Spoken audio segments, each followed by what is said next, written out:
walaalkay naamir ma waalna ee wax weyn buu qarinayaa ee waa inaan baadhaa naamir waa tan walaashay ilaali weligii waan ilaalin doonaa away dhigeyso waxaan qarinayaa inaan isku dayo inaan ku dilo weli waan ku jilbi joogsanaya in adeer waxaad ogaan doontaa waqtiga dhow akoonkaaga waa siirooya yaa meelkan ay dambaysay inaan fadhiisto تنا وحي قدر نقاشة ذي هاي ستلا محسنية رئيس ما حسيتها مالك اسكو دايدين الدشو عاو ما تمدو يمكا همودي انك هبقني واي waxay la socday staafiyadii wariyada maxaan ku dhacay maxaan taagay naagtan isku jabiyo dila sidee ay heleen ba labadiina mid la hadlaya sidee heleen waxaan dareemayaa in qof nagu dhex jiro oo xogteena bixinayo maxaa ula jeeda mudane alla qof ayaa qorshahayga waaniga baay sidee ila kulanta caawa way talomeestila maxaan sameeyaa imika ma wadin sheegay qofkan wax ka dareema ama isaga xog gudbinayaan ka dareemo kurkan ka goynaya oo cawaan ka horeysiinaya alla sidii u baqanayay oo kale indhihiisana ay cabsidu ugu muuqatay maxaa sugayay maanta oo kale laakiin Amir Yusuf wuxuu ii sheegay in ayaan ogaatay in lacagteedii kala barbar maqan tahay marka ayaan dhibaatada hadda ay bilaabatay ee leedahay raisna waad arkayso cabsi ayuu ku nool yahay qorshuhu hadda ayuu si fiican u socdaa laakiin wali dhamaadkii muu iman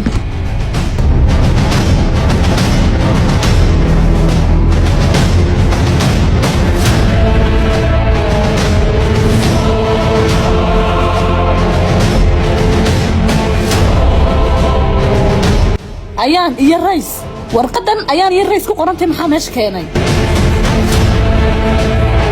isi الله ولا كي عنتنا معنا ما ورقدها نوعنا ما حد عي مضنا ما قرنا قاعدوا يسبختيون هجاتيا أبلدك أنا لكن سوء ماذا فكين أفكي قاعدين أنا حسن كنا عكارن يوسف دقيسة واحد ريمي عين وقف الخيامة يو مالك خسي دنبيسا كون كيك العادة يلا قلوب الخيام يوسف وقصر ميم يانا الشرعي قان هاي مالك خسي دنبيسا العكتي دويسي بخي سايه mararka qaar qofkaad ku karsoonta ayaa noqonaya ka khiyaameynaya maxaad ula jeedaa waxaad ogaan doontaa waqtiga dhow akoonkaaga waa siirooya yaa akoonkayga hee maxaa dhacay يوسف adiga ayaan cawo waxaan nahay walaalo laakiin soo dareemi weyda waana ka warhaya arimahaad sameyseen adig iyo rays lacagtaadi hantidaadi wax kastoo leedahay aniga ayaa si sharci kala wareegay marka ayaan waxba gurigan kaama yeelaani labada shay aad leedahay mid kamid ayaan ku ogolahay inaad qaadati macquul ma noqonayso awi bodyguardkaygii ismaan lahay runtaa la ogaan doonaa oo weligay maanan filayn waxaan dibadda iga saar haddii aad ka bixiyoodo guriga isla hadda inta ku qabta ayaan dibadda ku tuuri doonaa iminka wax kasta lahaa miyaan waayey waan gaadhay hadafkaygii oo waan guulaysanay walaal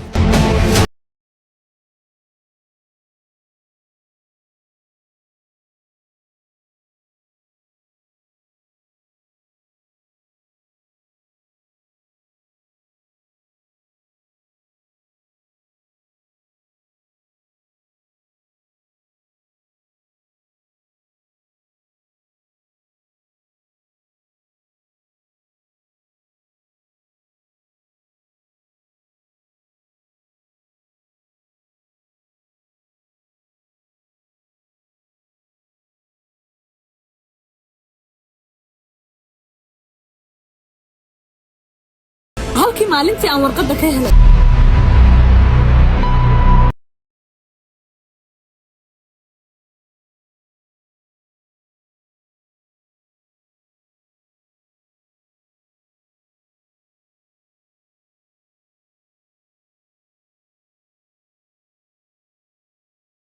halkan waxa ku jira wax walba iyo cadeyntoodii oo ay geysteen ayaan yarays oo naamir uu caafimaad qabaa markastana wuxuu iska dhigi jiray qof waalan si uu u aarsado waanu ka aarsanaya waan arkayaa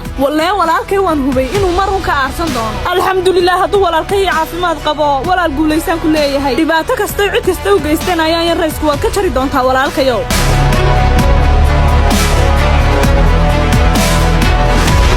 maxay qabanayaan ma intaasoo dhan bay gaariga hagaajinayaan bal sugaan u degay war hay maxaad ka qaldanadu ilaa xilliga la qabanaysa gaariga hagaajin lahaydin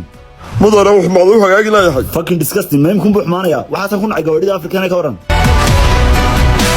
rays ma xasuutaa maalinkaad isku dayday inaad disho caawa ma timid imka hamoodiinan kaa baqanaya waayo waxay la socday istaafiyadeedii waryaada maxayn ku dhacay maxayn taagay naagtan isku jabiyo dila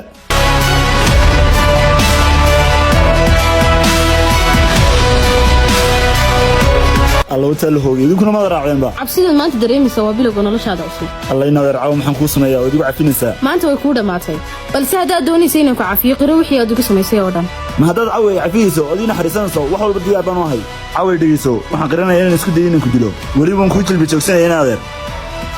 waan ku qasbay oo meel baan ka tuuray laakiin waan ku fashilmay ayaan baa lacag siisay si aan ku dilo ee caawin si kii cafi please caawi in xariiso oo maanta uu dhaaf in adeerka baan hay cafi beer miyaad lahayn in adeer maanta uu cafi dhiig miyaan ku jirin maanta uu cafi in adeer hal sano ayaa sugay waqtigan maanta muuqaalka way noo dubtay Soomaha oo wad noo isla fiidiyoga askartii meeday hal xidho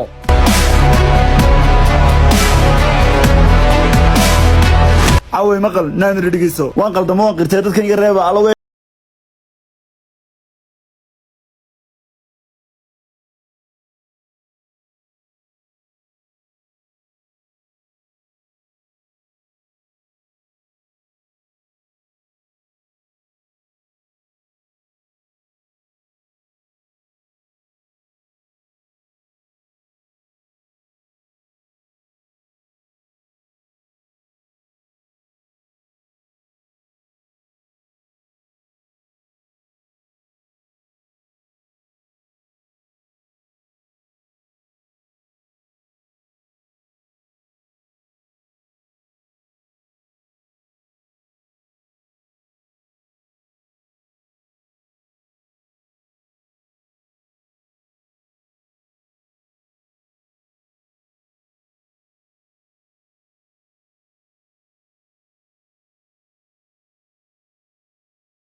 naamir waa tan walaashay ilaali weligii waan ilaalin doonaa